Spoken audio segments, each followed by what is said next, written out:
Hi everyone, it's me, Tim. Today I want to talk about games being entertainment first. I've often described to people, and I've even probably said it on this channel a few times, that I describe the work I do as I make computers go beep boop. It's what I mean. I'm being a little silly, but it's pretty much what I mean. It's, computers make fun pictures and pretty sounds, and people go yay when they play them.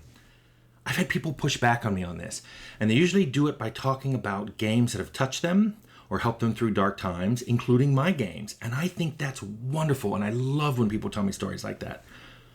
But I still see games as primarily entertainment.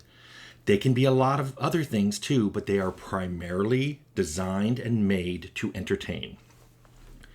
Which leads me to wonder why people get so intensely hateful over a medium that at its core is designed and created for you to have fun. And so I thought about this. Ask yourself this. How do you react when you see someone liking a game that you hate? You usually go, oh, I didn't like that. Or sometimes you don't say anything. You're like, oh, they're having fun with that. Let them have fun. But have you seen people who say things like, you have bad taste, or you're stupid, or you're a paid corporate shill? I never see the word shill except in that phrase, paid corporate shill. I would argue that that person who says those things about games especially lives at a special intersection of ignorance and narcissism. So let's dig into that. Why do I think they're ignorant? They don't seem to know what a game is for. Like I said, a game exists to entertain you. It can do a lot of other things. It might be art. It might be storytelling. It might be social commentary. But all of those things are secondary because not every game does that. So it can be those, but it doesn't need to be those. What it does need to be is entertaining. And entertaining can come in different packages. It might be pure fun. It might be really challenging. It might just be some interesting topic you've never seen explored before in the form of a game. But it should entertain you. And I would argue that some people are so ignorant of that because it seems to keep them from understanding the subjective nature of games, which is to entertain someone. And entertainment has different things for different people. It's a very subjective thing. And that's where they seem to halt and go, no, I can prove the game is not good. At that point, I've given up. It's like trying to explain to someone, that the earth is round and they're convinced it's flat. So let's switch to the other one. Let's switch to narcissism. If someone can't imagine that someone else likes something that they hate, they're a narcissist. If they think that someone is stupid or a paid shill to say they like that thing, they're definitely a narcissist.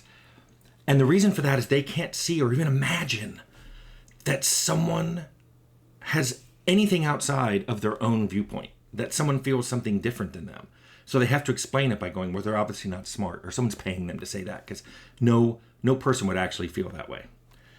What's weird for me is, as a game developer, I'm surprised that narcissists like that even play games, because games are all about fun and joy and exploring something that someone else has created and enjoying it. And that doesn't seem to be in their mindset. In fact, one thing that I don't think they realize is by expressing those kind of views, they almost make themselves irrelevant, in the sense of they seem to be missing a fundamental aspect of games. And so especially when a game developer hears some of those things like, well, only stupid people like that game, or those people are being paid to make the game, you're like, oh, that's an irrelevant segment of the population. And then almost everything they say after that becomes irrelevant as well. I'm sure some of those narcissists actually understand that, maybe deep down where they won't admit it, they understand that. And that probably scares them and makes them angry. And then so they push back even louder because they want to be relevant, because, damn it, their own ideas are the most brilliant ones. Here's an example if you're wondering if somebody you know is like this.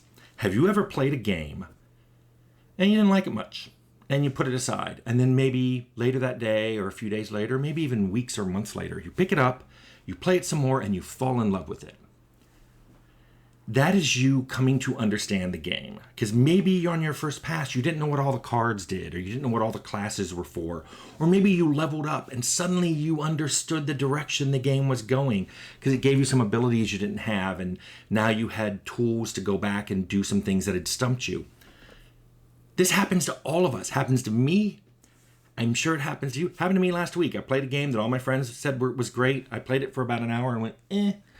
But then the next day I had nothing to do and I picked it back up, and within another hour I was loving it. And now I've not only finished it, I'm trying to 100% all the achievements. This happens to all of us except for narcissists. They can never admit they were wrong. So they can't go back and say, you know, that game I said was horrible and you were all stupid for liking it? Yeah, I love it now. They will never admit that, so they will die on that hill saying that was a bad game. And by the way, I bring this up every time I talk about bad games. Does this mean you can't think a game is bad? Of course not. Everybody has games they think are bad, but it means it's bad for you. Doesn't mean it's bad for everybody. Maybe it's bad for a lot of people, but if you've ever played a game with a 0 review score, let me know, because the games I see that people talk about are being bad don't have a 0 review score, meaning a few people out there liked it, or at least some people out there liked some parts of it. At best, a low aggregate review score just means the game isn't popular, and that not that it's objectively bad, it's just not popular. And some people can't see this, but then they argue that a game with a high aggregate score that they didn't like is still a bad game, and they will argue that with no hypocrisy whatsoever. And I'm sure right now they don't even understand what I'm saying. That's narcissism, folks. So what is this all about, and why did I label this video Games as Entertainment first?